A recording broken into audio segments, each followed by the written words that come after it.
In the darkness before a birth, 4,000 years ago, in a mud brick house on the banks of the Euphrates, a midwife would kneel by the door and press a small clay tablet into the wall, not for decoration, not for record keeping, for protection.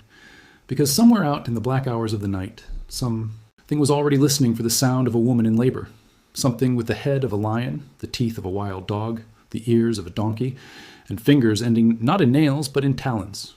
The Sumerians and the Babylonians who came after them did not need a myth to explain why babies died in their first hours. They had a name for the reason. They called her Lamashtu, and she did not wait to be summoned. She hunted. This is not a legend reconstructed from fragments and guesswork by modern storytellers looking to sell mystery. This is one of the best documented supernatural figures to survive from the ancient Near East. She appears on more surviving amulets than almost any other demon from Mesopotamia. She is named in medical texts, in incantation series, in birth rituals, on carved plaques, buried under thresholds, and on bronze figurines meant to be hung around a mother's neck. Unlike so many of the invented ancient tablets that circulate today, dressed up with talk of parasites and energy-draining entities with no real source behind them, Lamashtu comes with an actual archaeological paper trail. Museums in Berlin, in Paris, in London, and in Baghdad hold her image carved in stone and cast in metal. She was real to the people who feared her, which means the fear itself is real history, and that fear tells us something true about how ancient people understood the fragile edge between life and death that opened every time a child was born. To understand her, you first have to understand the world she stalked. Mesopotamia, the land between the two rivers, was not a single unified civilization, but a long chain of cultures, stacked one on top of another across 3,000 years. Sumerians in the south, Akkadians who absorbed their language and their gods, Babylonians who inherited both, Assyrians in the north who preserved the old texts, even as empires rose and fell around them. Through all of this, one thing stayed remarkably consistent: an entire specialized branch of religious and medical practice devoted to identifying which god, which ghost, or which demon was responsible for an illness, a nightmare, a fever, or a death, and then figuring out exactly what ritual would drive it away. This was not superstition layered thinly over a society that otherwise thought like we do. It was the dominant framework. Disease had a name and a face, and if you knew both, you had a fighting chance.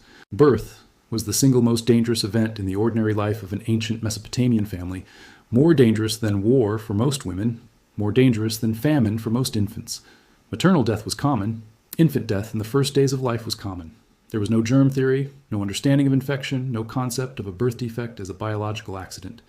When a birth went wrong, when a baby was stillborn, when a newborn died within hours, when a mother bled and did not stop bleeding, the people living through that moment needed an explanation that made the tragedy make sense within their universe.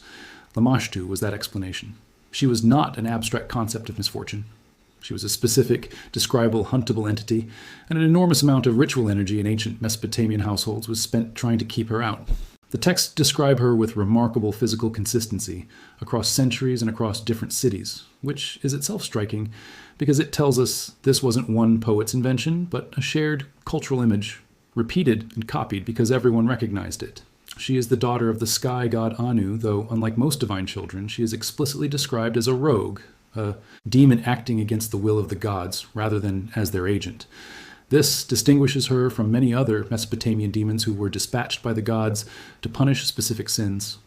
Lamashtu was different. She was described as roaming on her own authority, uncontrolled even by heaven, which made her uniquely terrifying, because it meant no amount of piety could guarantee protection. She could not be reasoned with through devotion alone. She had to be physically driven away. Her image on the amulets is consistent enough that modern scholars can identify her instantly. She has the head of a lion. She has the body of a hairy, disheveled woman, sometimes shown bearing her breasts, sometimes shown kneeling on a donkey, which itself stands upon a boat that floats on a sea, often depicted with fish swimming beneath it. In her hands, she typically holds serpents, one in each fist. She suckles a pig and a dog at her own breast, one at each side, an image scholars believe was meant to underline her perverse and unnatural nature, a mother figure who feeds monsters instead of children. Her fingers end in the talons of a bird. Her feet, in some depictions, end in the claws of a bird of prey. She is a composite of the animals ancient Mesopotamians most associated with danger, filth, wildness, and things that did not belong in the ordered human world, assembled into a single mother-shaped horror. Her method of attack, according to the incantation texts, was specific and terrifyingly intimate. She did not simply cause illness from a distance the way some demons were believed to. She entered the house itself. She touched the pregnant woman's belly 7 times, according to one incantation, to kill the child inside the womb. If the child survived to be born, she would try to steal it away, or to touch it in ways that caused convulsions, fever, or sudden death, the kind of death Tabaduisa.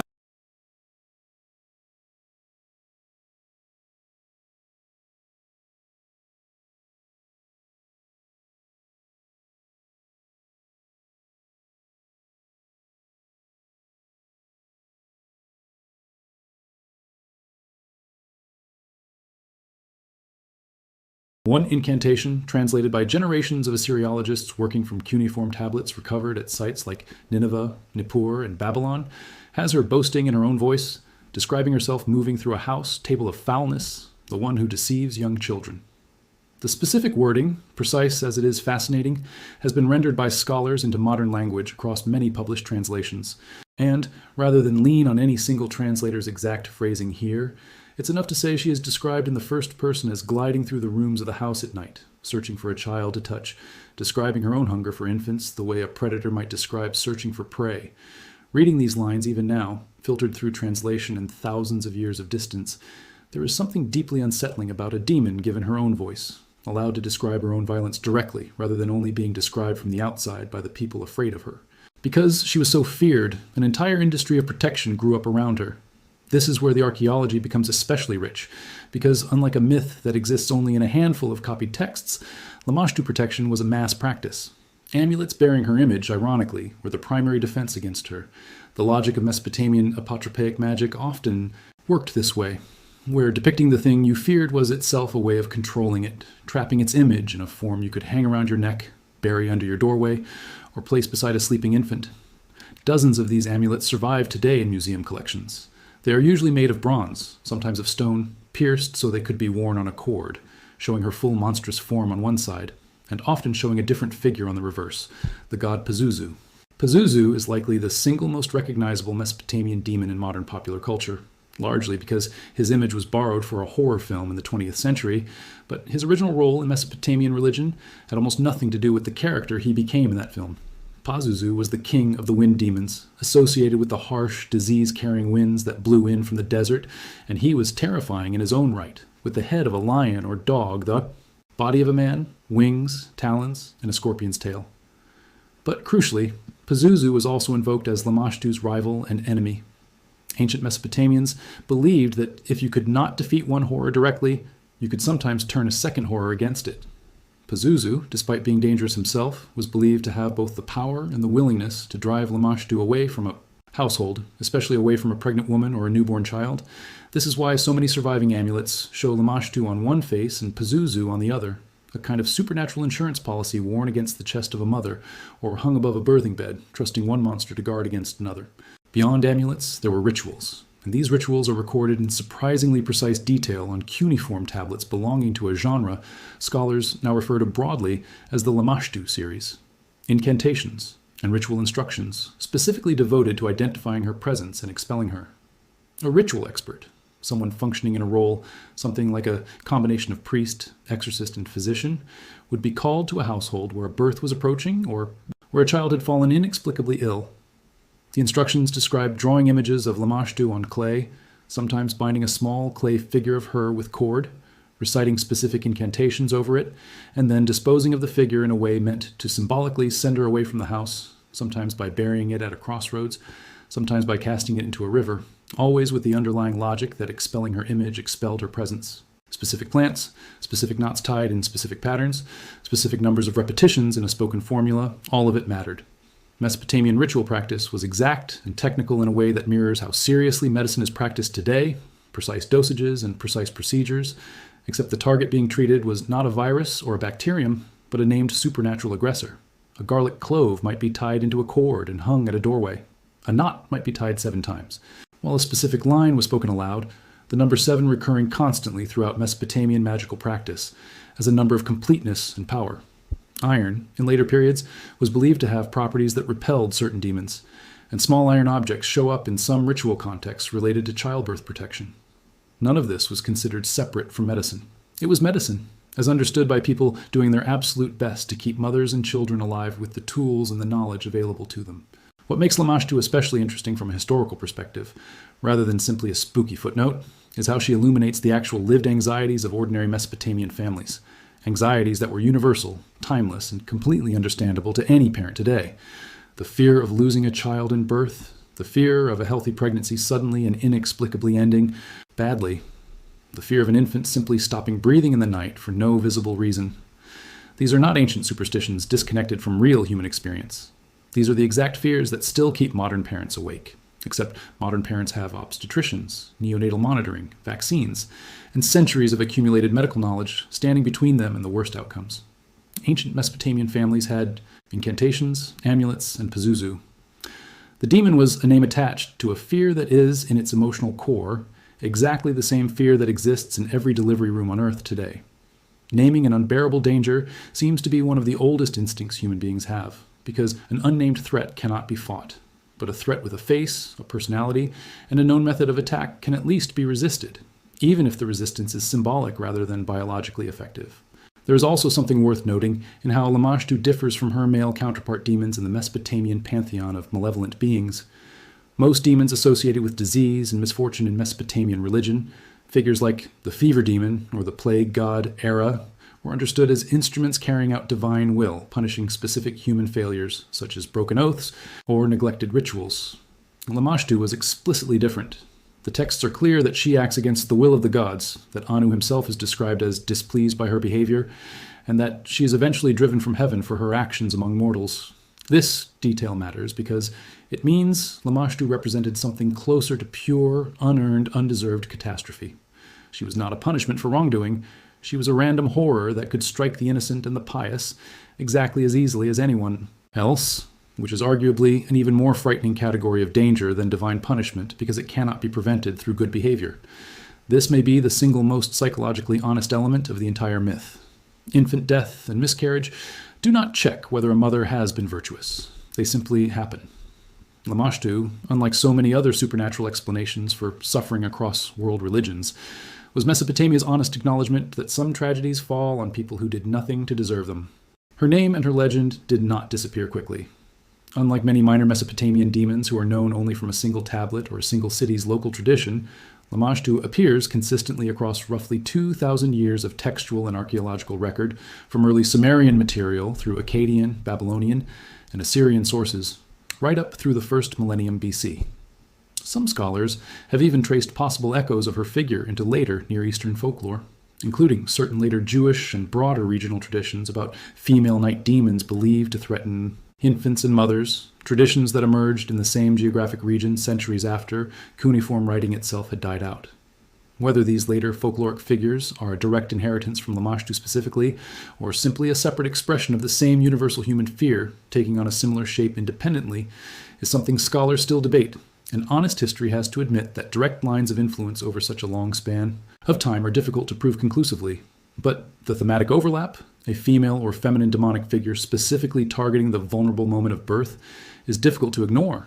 And it suggests that whatever Lamashtu represented psychologically was not unique to one culture at one moment, but tapped into something that kept resurfacing wherever ancient people faced the same terror across the ancient world. It's worth pausing here to address something directly, because it matters for anyone trying to actually understand this material rather than simply be entertained by it. In recent years, a wave of videos and articles have circulated online describing supposed ancient tablets that list parasites, attaching to humans at birth, entities that drain life force, or hidden catalogs of energy vampires ranked by danger, all framed as recently uncovered ancient Sumerian secrets. These claims do not correspond to any actual cuneiform text, any actual museum catalog entry, or any actual peer-reviewed translation. They appear to borrow the genuine, unsettling atmosphere of real demons like Lamashtu, genuine practices like incantation rituals and protective amulets, and repackage them with modern spiritual language about energy and parasites that has no basis in the original Mesopotamian material. This is worth knowing, not to spoil the fun of a good scary story, but because the real history is, if anything, more interesting than the invented version, precisely because it is real. Actual women, 4,000 years ago, actually tied actual knots and hung actual bronze amulets around their necks because they were actually afraid, and their fear left a permanent physical, archaeological trace that we can hold in a museum today. That is a stronger kind of eerie than a fabricated tablet with no provenance, because it connects you to a real person's real fear across a genuinely enormous span of time, rather than to a modern content creator's invented backstory. Consider what it must have actually been like inside one of these households on the night of a birth. The room would have been lit by oil lamps, the air thick with the smell of smoke and herbs. A midwife, likely an older woman with experience across many prior births in the community, would be present along with female relatives, since childbirth in Mesopotamia was overwhelmingly managed by women, with men typically excluded from the room itself. Protective measures would already have been put in place well before labor began. Amulets bearing Lamashtu's monstrous image paired with Pazuzu's protective counter-image might already be hanging on the walls or tied around the mother's body. Specific incantations might have already been recited by a ritual specialist in the days leading up to the birth, meant to establish a kind of protective boundary around the household in advance, rather than waiting for a crisis to begin the ritual response. If labor became difficult, if it stretched on too long, if there were signs of distress, additional measures might be taken in real time. More incantations recited, additional protective objects introduced into the room. In some described rituals, a knife or blade might be waved in the air around the birthing bed, a physical gesture meant to represent cutting away Lamashtu's influence or driving her back from the threshold of the room. If the child was born and appeared weak, or if it cried in a way considered unusual, further protective rites might follow in the days immediately after birth, since Lamashtu was believed to remain a threat well beyond the moment of delivery itself, capable of causing sudden death or illness in the child's first weeks of life. Some rituals specifically address the vulnerable period of nursing, since Lamashtu was also blamed for a mother's failure to produce milk, itself a life-threatening problem for an infant in a world without any alternative form of infant nutrition readily available. The psychological function all of this served should not be underestimated, even setting aside whether any of it had any actual physical effect on outcomes. Ritual, in situations of overwhelming uncertainty and danger, gives people something to do. It transforms passive terror into active response. A mother facing labor with no modern medical safety net was facing an enormous, uncontrollable, and genuinely dangerous unknown. Being able to name the danger, picture its face, hang a specific object around her neck, and have a ritual. Specialists recite specific words over her, however limited the actual medical effect, provided something that mattered enormously to the people living through it, a sense of agency in the face of a threat that would otherwise be entirely beyond their control. This is not so different from rituals and comfort objects that persist even in modern hospital settings, even among people who fully understand and trust modern medicine. Human beings facing the vulnerable edge between life and death have always reached for something beyond pure clinical procedure, some additional layer of meaning or control, and Lamashtu and her attendant rituals represent one of the oldest and most thoroughly documented examples of that instinct that has ever been recovered from the archaeological record. It's also worth noting how much of what we know about Lamashtu actually comes from a single extended composition often referred to by scholars as the Lamashtu series, portions of which were reconstructed from tablets, recovered from multiple sites, and now held across several different museum collections, painstakingly pieced together over more than a century of Assyriological scholarship, since many individual tablets were broken, incomplete, or scattered across different excavation sites before modern scholars worked to identify which fragments belong to the same original composition. This process of reconstruction is itself a remarkable piece of scholarly detective work. 19th and 20th century Assyriologists, working through collections at institutions such as the British Museum, the Louvre, and the Vorderasiatisches Museum in Berlin, gradually identified fragments written in different scribal hands from different cities, sometimes separated by centuries, all describing the same demon in consistent enough terms to confirm they belong to a shared, long-lived tradition, rather than being isolated local inventions. This kind of painstaking textual reconstruction is exactly the sort of work that separates genuine Assyriological scholarship from the fabricated tablet, claims that circulate in less rigorous corners of the internet, because real reconstruction work is traceable, citable, and verifiable against actual physical objects sitting in actual museum storage today, rather than resting on a single unsourced claim with no object anyone can go and examine. There's a reason this particular demon, out of the dozens of named supernatural threats in the Mesopotamian religious world, has captured modern attention more than most of her contemporaries. It isn't only the vivid, monstrous imagery, striking as that imagery is, it's that she sits precisely at the intersection of two things every human culture across every era has feared most, intensely: the vulnerability of new life, and the terrifying possibility that the world can turn against the innocent for no comprehensible reason at all. Every culture across history has produced some version of a figure who threatens infants and mothers because the fear itself is not cultural, it's biological and universal. What varies from culture to culture is only the face given to that fear, the ritual constructed to fight it, and the specific details of the mythology built up around it. Lamashtu Is Mesopotamia's face for that universal fear? And because Mesopotamia happened to write everything down on tablets of clay that survived for thousands of years in a way that papyrus, wood, and cloth from other ancient cultures simply do not, we happen to have an unusually rich and detailed record of exactly how one ancient civilization confronted this fear in specific incantations, specific objects, and specific rituals that we can still read and hold today. So, when someone circulates the idea of a mysterious Sumerian tablet listing threats that attach to a person at the moment of birth, there actually is a genuine, extraordinary, well-documented ancient tradition standing behind that basic idea, even if the modern retellings have drifted far from anything the original texts actually say. The real tablets don't describe abstract energy parasites. They describe a lion-headed demon who touches a mother's womb 7 times, who suckles wild animals at her own breast, who was cast out of heaven for turning against the innocent, and who required an entire arsenal of knots, incantations, amulets, and a rival demon's protection to keep away from a newborn child. That is the actual ancient story, preserved not in a single dramatic tablet with a convenient hidden message, but scattered across dozens of fragments, painstakingly reassembled by generations of scholars, verifiable in museum collections, around the world today. It has taken nearly 200 years of careful archaeological and linguistic work to bring her fully back into view, and unlike the invented tablets that borrow her atmosphere without her substance, everything about her can be traced back to an actual object, an actual excavation, and an actual ancient fear that real people once carried with them into the most dangerous night of their lives. Even the way she eventually fades from the historical record tells its own story. As cuneiform writing itself declined in the centuries after Alexander's conquests, as Aramaic and Greek slowly displaced the old scripts, the specific name Lamashtu stops appearing in new texts the way an entire vocabulary of fear can go quiet once the people who wrote it down are no longer the ones telling the stories. But the underlying shape of the fear did not vanish along with her name.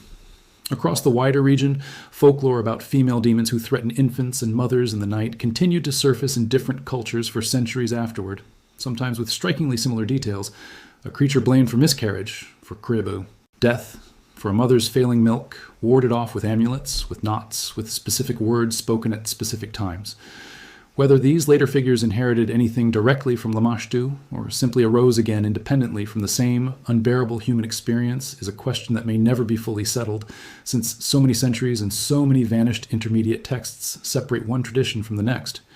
But it is a reminder that the fear driving her creation in the first place did not belong to one culture or one era. It belonged to anyone who had ever sat beside a birthing bed, not knowing whether mourning would bring joy or grief. What is easy to forget, reading translated fragments in the calm of a modern room, is how ordinary the people invoking her actually were. These were not priests performing state ceremonies in grand temples for the benefit of kings. Most of the surviving amulets are small, simple, worn smooth by handling, clearly personal objects belonging to individual families rather than elaborate temple treasures. A woman in a small mud brick house, expecting her first child, buying or commissioning a small bronze plaque from a local craftsman, tying a cord through it, wearing it against her skin for months before the birth even arrived. That is not the grand mythological drama of gods battling in the heavens. That is one frightened, hopeful person doing everything within her power to bring a child safely into the world. The scale of the surviving evidence, so many amulets, so many incantation copies, spread across so many centuries and so many different cities, suggests this was not a rare or occasional practice reserved for the anxious few. It was close to universal. Nearly every family that could manage it seems to have taken some version of these precautions, which means Lamashtu was not a fringe belief whispered about by a superstitious minority. She was closer to a shared, common, almost unremarkable part of how an entire civilization prepared for birth, the ancient equivalent of a birth plan, a hospital bag, and a pediatrician's number, all wrapped into a single small piece of bronze worn against the chest. There is one more detail worth sitting with before this story closes. Several of the surviving incantations do not simply ask Lamashtu to leave. They attempt to negotiate with her, offering her gifts, food, sometimes even a symbolic substitute, a small clay figure or piglet, as if to say, take this instead, leave the child alone. This detail matters because it shows that even in their deepest fear, the people who created these rituals were not purely passive. They were bargaining, strategizing, trying every possible angle available to them, exactly the way a modern parent might exhaust every medical option, every specialist, every possible intervention, when a child's life is genuinely at risk. The specific words have changed, the specific tools have changed beyond recognition. But the underlying instinct to fight with everything available for the survival of a newborn child connects a mother in ancient Mesopotamia directly to a mother today, Lamashtu. The demon may be gone from belief. The fear that created her and the fierce, resourceful love that built an entire defensive tradition against her has never gone anywhere at all.